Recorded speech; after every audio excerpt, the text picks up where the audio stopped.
All right, good afternoon, everyone. Just for a show of hands, could all the people that identify as female please raise their hands? Thank you. Could all the people that identify as male please raise their hands? Thank you.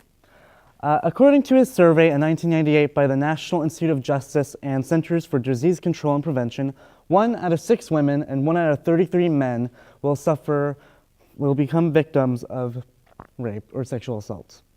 Now, according to the U.S. Justice Department Crime Victimization Report of 2013, 35 out of 100 rapes will get reported. 7 will lead to an arrest, 3 are prosecuted, and 2 will receive felony convictions. And in the end, only 2 people will spend a day in prison. Now, the statistics speak for themselves. There's an injustice when it comes to rape cases in the criminal justice system. Now, these can be attributed to various reasons, such as stereotypes and stigmas from the jury, such as victim blaming, or a lack of evidence, in DNA evidence, or witnesses, or the fact that law enforcement don't take enough cases because of how difficult it is to prove sexual assault happened. However, we need to tackle all of these at the source, the victims, and how we can help best defend them. That is why I am asking for law enforcement in Richmond to establish a community-based sexual assault response team to help combat these rates in order to help defend victims and help them to get the justice that they deserve. Now, in 1996 and 1998, a survey was done in Richmond, Virginia, where it was ranked number 2 in the state for rape, with a rate of 66% higher than any other city. To put this into perspective, the highest one was at 70. Now, fast forward to 2011, there was a report on Virginia college campuses throughout the state, and VCU had the highest arrest and conviction rate of the schools surveyed. 4 out of 12 reported sexual assaults ended with an arrest, with 2 ending conviction. After 13 years in between that survey and the one in 1998, is this what we call justice? That is why I am calling for Richmond to establish a sexual assault response team to help combat this. Now, VCU already has a community coordinated response team, which generally, to distinguish between the two, is what it will help to decide what to do when it comes to a sexual assault. However, sexual assault response team is a community-based team that coordinates the responses of sexual assault victim advocates, such as prosecutors, law enforcement, sexual assault nurse examiners. They are the ones that are going to be on the scene with the victims. And according to the American Prosecutors Research Institute and Boston College, cases with sexual assault response teams and sexual assault nurse examiners involved are 1.7 times more likely to result in an arrest. In that same study, cases with sexual assault response teams found 3.1 types of evidence on average.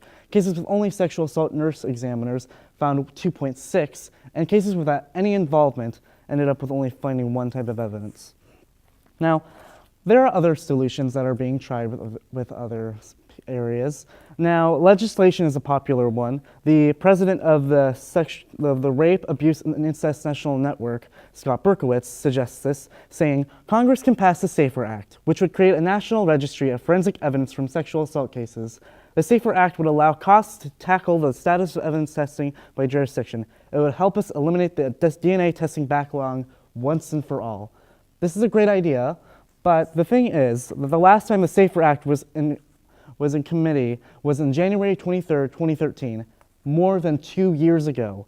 Current bills that are in committee right now, such as S713, or the International Violence Against Women Act of 2015, or S590, which is the Campus Accountability and Safety Act, have been in committee for over a month. And even then, the statistics are against them because less than 10% of bills end with them getting passed.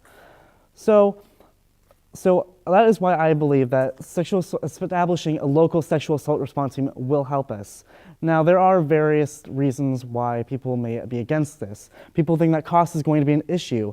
However, sexual assault response teams are made up of people that want to help voluntarily. It is part of their jobs. They will be getting money from their employers, not from any kind of funds from this.